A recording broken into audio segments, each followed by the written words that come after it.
सर्वांना माझा नमस्कार. आजपासून सुरू होत आहे नवीन कथे. नमस्कार मित्रांनो. आज मी तुम्हाला अशी एक सत्यासारखी वाटणारी काल्पनिक कथा सांगणार आहे, जी ऐकल्यानंतर कदाचित तुमच्या डोळ्यात पाणी येईल. ही कथा आहे एका तरुणीची. तिची स्वप्न मोठी होती, पण परिस्थितीने तिचं आयुष्य पूर्णपणे बदलून टाकलं.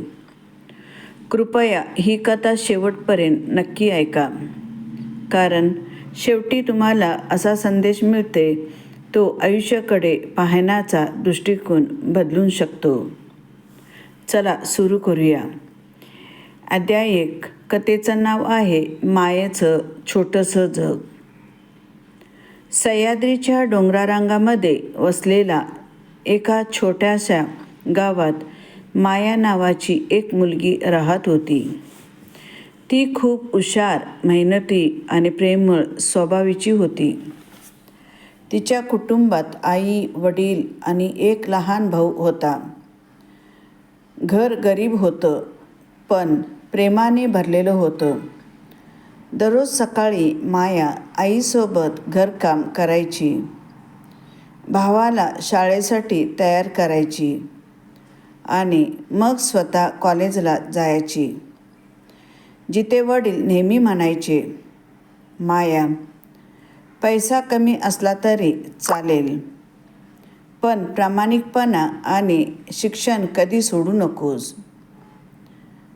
माया हसून उत्तर द्यायची, बाबा, एक दिवस मी मोठी होईन आणि तुम्हाला खूप सुख देईन. घरात सगळे तिच्यावर अभिमान बाळगायचे. पण एका रात्री सर्व काही बदललं. वडील कामावरून परत येत असताना त्यांना अचानक हृदयविकारचा झटका आला. गावकऱ्यांनी त्यांना रुग्णालयात नेलं, पण डॉक्टरांनी त्यांना वाचवू शकले नाही. त्या दिवसानंतर मायेच्या आयुष्यातील आनंद जणू कायमचं हरवलं. आई सतत रडत होती.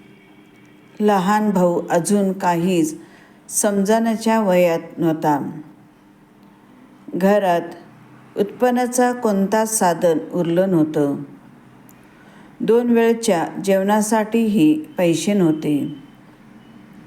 एक दिवस आईने मायेचा हातात घेतला आणि म्हणाली, बाळा, आता घरची जबाबदारी तुझ्यावर आहे. मायेने डोळ्यातले अश्रू पुसले आणि मनाशी ठरवलं, काहीही झालं तरी मी माझ्या कुटुंबाला उपाशी ठेवणार नाही. पण तिला माहिती नव्हतं, तिचा हा निर्णय तिला अशा प्रवासावर घेऊन जाणार होता, ज्याची तिने कधी कल्पनाही केली नव्हती. माया दुसऱ्यांच्या दिवशी शहरात निघाली. आईने तिच्या हातात एक छोटासा डबा दिला आणि म्हणाली, बाळा, स्वतःची काळजी घे. काही अडचण आली तर लगेच घरी परत ये. माया हसली, पण तिच्या मनात भीती होती. बस गावातून निघाली. खिडकीतून दिसणारं घर, शेत, मंदिर आणि गाव हळूहळू मागे पडत गेलं. तिने मनातच म्हटलं, मी परत येईन, पण ह्यावेळी माझ्या आईसाठी आनंद घेऊन. शहरात पोचल्यावर तिला सर्व काही नवीन वाटत होतं. मोठमोठ्या इमारती, हजारो लोक, धावपळ, प्रत्येकजण स्वतःच्या कामात व्यस्त. माया दिवसभर नोकरी शोधत राहिली. एका कार्यालयात ती म्हणाली, सर, मला काम हवं आहे. मी कोणत्याही प्रामाणिक काम करेन. मॅनेजरने तिचे कागद पाहिले.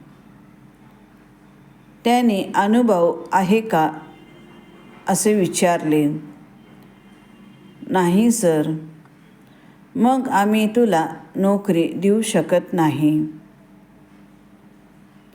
ती बाहेर आली. दुसऱ्या, तिसऱ्या आणि चौथ्या ठिकाणीही तिला नकार मिळाला. ती थकून एका बागेत बसली. तेवढ्यात तिच्या मोबाईलवर भावाचा फोन आला.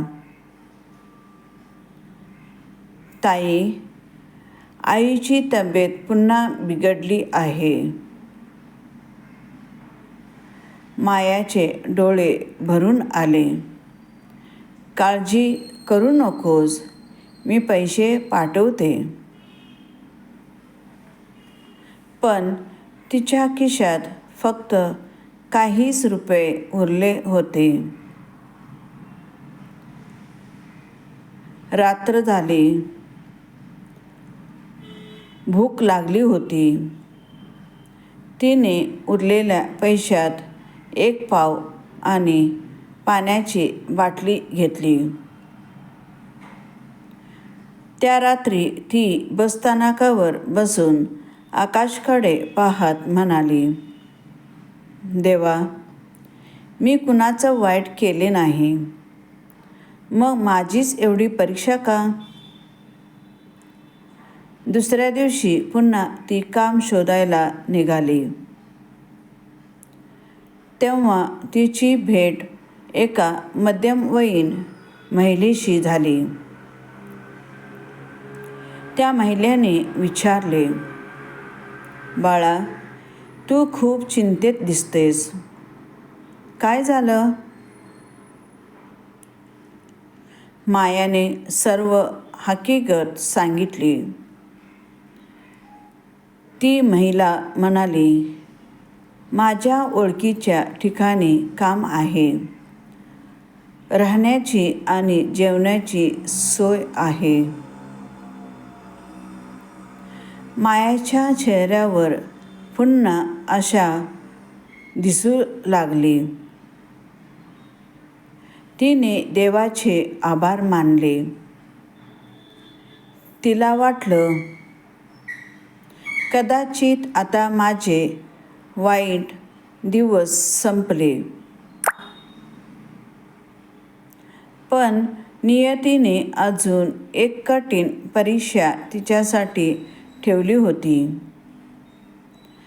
मायाला अजून माहिती नव्हतं, ती ज्या लोकांवर विश्वास ठेवत होती तेच तिचा विश्वास तोडणार होते.